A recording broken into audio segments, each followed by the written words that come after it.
To talk more about Mueller's remarks and his investigation, we're joined by Vecchio. He's a GOP strategist and attorney. We're also joined by Randy Zelen, former prosecutor and criminal defense attorney. Welcome to both of you. Yes. Let's start. Ken, why did Mueller speak out today? Did you learn anything today that you didn't know yesterday? I'm a former judge, a former prosecutor, and a defense attorney for 25 years, and this case is OVA. OVA. Gavel wrapped. Mueller spoke out because he is just wrapping up his position as special prosecutor, and he's just saying bye to everybody, resigning from the Department of Justice, and he's moving on. Everybody can try to take his words out of context, but prosecutors choose to either prosecute or not prosecute. 10 people walk into a building, a person gets murdered inside. 9 people didn't do it, 1 person did do it. The prosecutor can't say, well, I exonerate everybody else. He just doesn't have enough proof to prove beyond a reasonable doubt. But people should leave Donald Trump alone in the interest of justice. But Mueller made it clear that it wasn't just that he couldn't prosecute or choosing not to prosecute. He was bound by federal law, right? And Randy, I'll bring you in here. I mean, the Democrats don't believe this is OVA. I mean, they feel like they're just getting started here based on the statements and the findings that Mueller presented.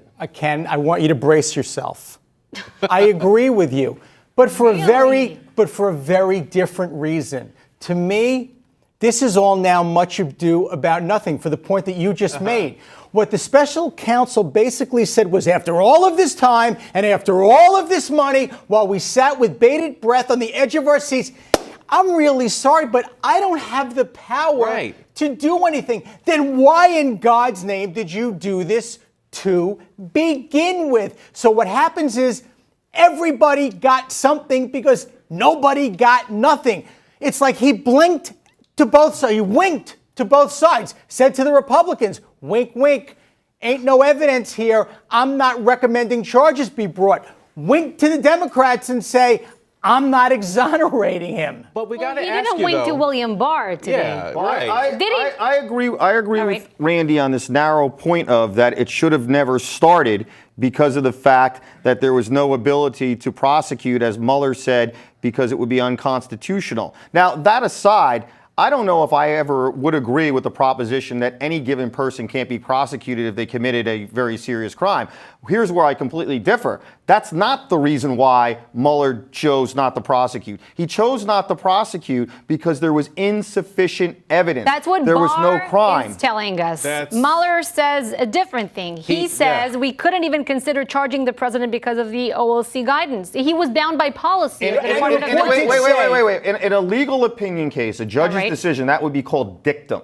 That's not the holding. The holding is that he chose not to prosecute because he found that there was insufficient evidence, and then Barr also found that he was not guilty of committing any obstruction crime. I got to disagree with you because, as I recall, when I first read the report basically said, listen, we're not engaging in making traditional prosecutorial decisions. You and I were both prosecutors. You also had the benefit of being a judge. Whereas a prosecutor, as you said earlier, I make a decision. I'm charging or I'm not charging. Here, what the special counsel said was, I can't charge, which brings me back to my point of, then why did you bother? Right. But what happens if once President Trump leaves office? Could he be prosecuted then? Oops. If the statute of limitations doesn't run out. But here's the deal. He's never going to be prosecuted because both Mueller and Barr found, A, there was no conspiracy between Trump campaigners, staff, and Trump and Russian operatives. B, there was no obstruction. He found insufficient evidence of obstruction, and Barr found also that there was no obstruction. I don't think the New York AG's office nor the Southern District would agree with that. Let's hold on here for now. See if we can reconcile that. Ken, Randy, don't go anywhere. We'll continue this conversation after the break. The first volume of the report details numerous efforts emanating from Russia to influence the election. This volume includes a discussion of the Trump campaign's response to this activity, as well as our conclusion that there was insufficient evidence to charge a broader conspiracy. It explains that under long-standing department policy, a president cannot be charged with a federal crime while he is in office. That is unconstitutional. Even if the charge is kept under seal and hidden from public view, that too is prohibited. The special counsel's office is part of the Department of Justice, and by regulation, it was bound by that department policy. Charging the president with a crime was therefore not an option we could consider. And with that, let's bring back in our panel Kendall Vecchio, a GOP strategist and attorney. We're also joined by Randy Zelen, former prosecutor and criminal defense attorney. Randy, Democrats really hanging on some very key words made by Robert Mueller today. He said, quote, "If we were confident the president didn't commit a crime, we would have said so." I mean, it's a double negative there, but essentially Mueller is saying he was not convinced the president did not obstruct justice. Again, that is the double wink. The wink to the Dems is impeachment, go get him. In fact, special counsel said, well, I couldn't do it over here. There's another place where you can do it over there. Wink, wink. Yeah, giving the Democrats basically an opening here, many say an invitation to impeach. What about it, Ken? I think this is, at this point, and for quite some time, this is embarrassing for the Democrats who are going after them.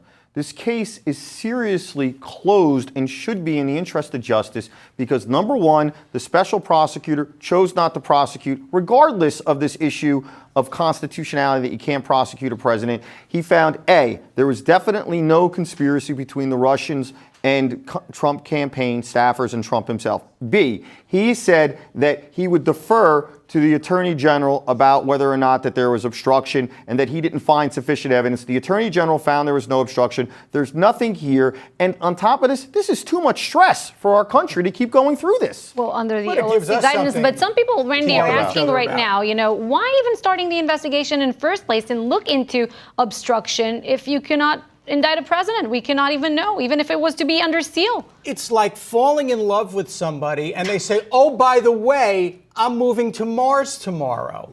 What was Happened to me before. What was the whole point of it? Or tell us from the get-go, just telling everybody right now, I'm going to do an investigation. I'm going to spend a lot of money. I'm going to give the talking heads lots to talk about. I'm never going to say a word. We're going to do lots of stuff to everybody else. But when it comes to the president, I just want to let you know now, there's nothing I can do. Look, it's a legal conundrum. Sure. And it's something that at the end of the day turns out to have been an investigation that was a complete and total waste. However, it's very, very sad, not just for Donald Trump, but for America that we had to go through this on such minutiae matter.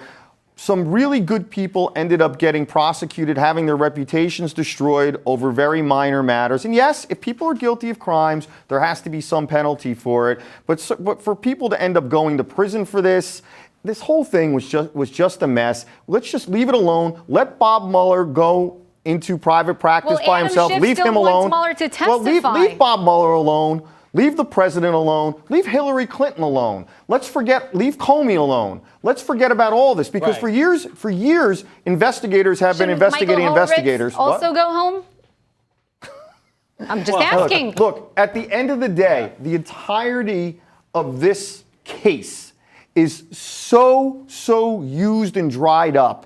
Let it wither away in the sun. But that's President Trump's point. Is this an opportunity now for him to again say, I told you so? No obstruction, no collusion. I mean, basically, the president has been hammering that away, and it seems Mueller's just kind of solidified it. If I were whispering in the president's ear and the president would listen again, where Ken and I are somewhat aligned, I also agree.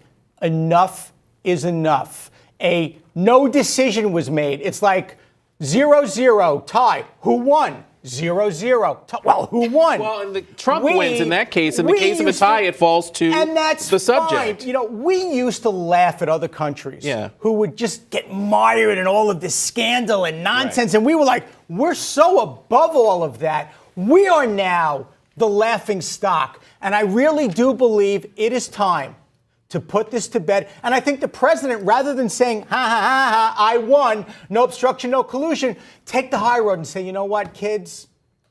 I'm going to be the parent in the room. Well, it's time for the country to move on. We got to leave it there, and we have to move on, though we don't know if the Democrats will move on. Kendall Vecchio, Randy Zelen, pleasure to have you both.